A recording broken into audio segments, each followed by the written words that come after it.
जय जोहार, जय छत्तीसगढ़। संगवारी हो, मैं उपासना वैष्णव। और आप मने तो पता छवे कि हमारे छत्तीसगढ़ में भी बढ़िया बढ़िया सुघर सुघर गाना वीडियो एल्बम बना थे। तेकर सती आजकल नवा नवा यूट्यूब चैनल लॉन्च हुआ थे। इसने अभी एक नवा यूट्यूब चैनल लॉन्च हुए हवे और वोकर नाम हवे PK स्टूडियो। PK स्टूडियो है हमारे प्रकाश भाई के हरे। और हाँ, आप मतलब मैं ये भी बता दूँ कि PK स्टूडियो में ही सबो गाना रिकॉर्डिंग होते और हमारे वीडियो एल्बम है घलो बनते। तो संगवारी हो, PK स्टूडियो ला लाइक शेयर सब्सक्राइब करूँ और हाँ, घंटी ला जरूर बजाऊँ। जय जोहार।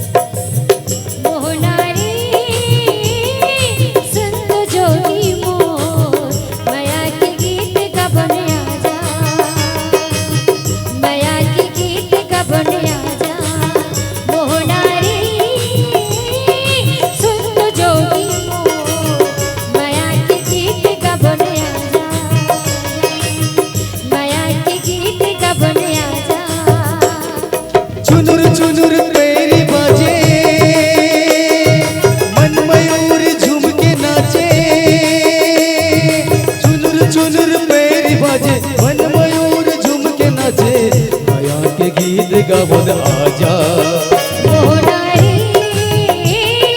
सुन तो जोगी मोर माया के गीत गावन आजा। मोहनारी सुन तो जोगी मोर माया के गीत गावन आजा। चुनुर चुनुर पैरी बाजे मन मयूर झूम के नाचे। चुनुर पैरी बाजे मन मयूर झूम के नाचे। माया के गीत गावन आजा आजा हो ए जो ही मो।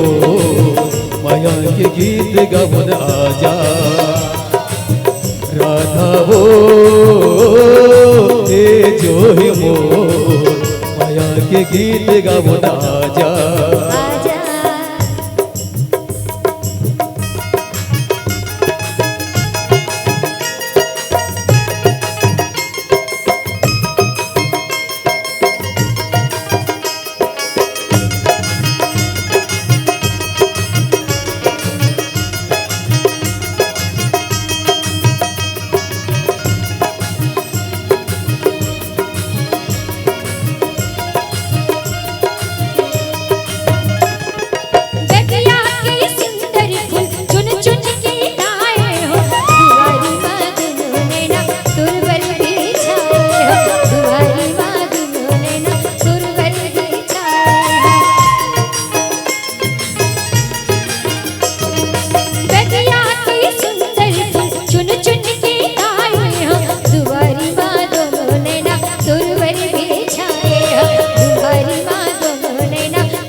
मोहनी जाल में फंस गयो मैं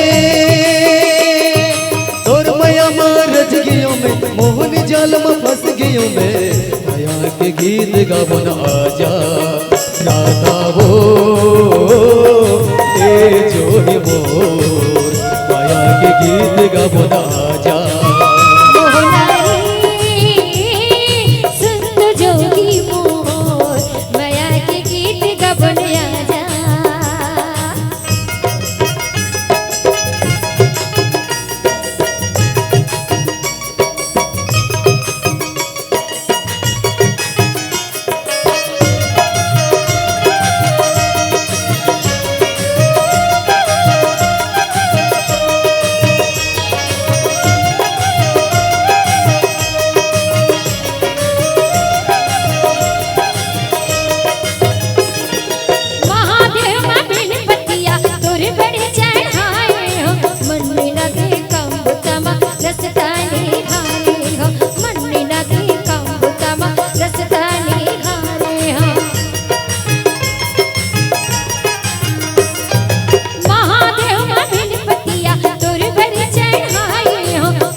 गीत गावो न आजा राधा वो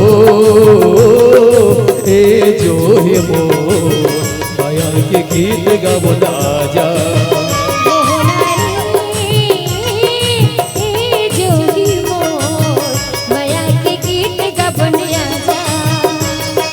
चुनुर चुनुर पैरी बाजे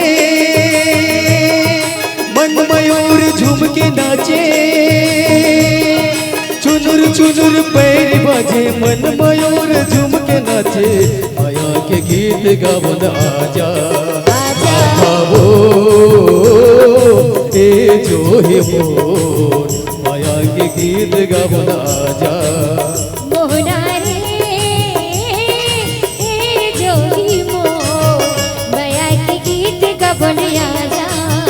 राधा वो ए राधे मोर माया के गीत गावो न आजा माया के गीत गावो न आजा माया के गीत गावो न आजा माया के गीत गावो न आजा माया के गीत गावो न आजा माया के गीत गावो न आजा माया के गीत गावो न आजा माया के गीत गाबुन आजा। मेरे सम्मानित साथियों, वो बस्तर अंचल में निवास करने वाले, वो बस्तर अंचल के